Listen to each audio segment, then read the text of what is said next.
Nagtataka ka ba kung bakit biglang gumagalaw ang market kahit walang pattern sa chart? Baka may news o economic event na nag-trigger. Kaya ngayon, pag-uusapan natin ang fundamental analysis at paano ito ginagamit sa forex trading. What is fundamental analysis? Fundamental analysis ay paraan ng pag-aaral sa economic health ng isang bansa para malaman kung tataas o bababa ang value ng currency nila. Mas malakas ang ekonomiya, mas malakas ang currency. Mas mahina ang ekonomiya, mas mahina ang currency. Key economic indicators to watch. Number 1, interest rates. Kapag tumaas ang interest rate, lumalakas ang currency. Kapag bumaba, humihina. Example, Fed rate hike. Stronger USD.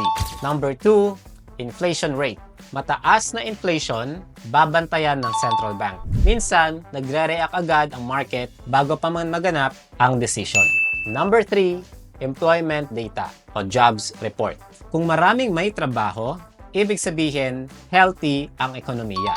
Watch for US non-farm payroll every first Friday of the month. Malakas makamove ng market. Number 4, GDP and economic growth. GDP or Gross Domestic Product measures kung gaano kalakas ang bansa. The higher the GDP growth, the stronger the currency tends to be. Where to find this data? Pumunta lang sa forexfactory.com or myfxbook.com.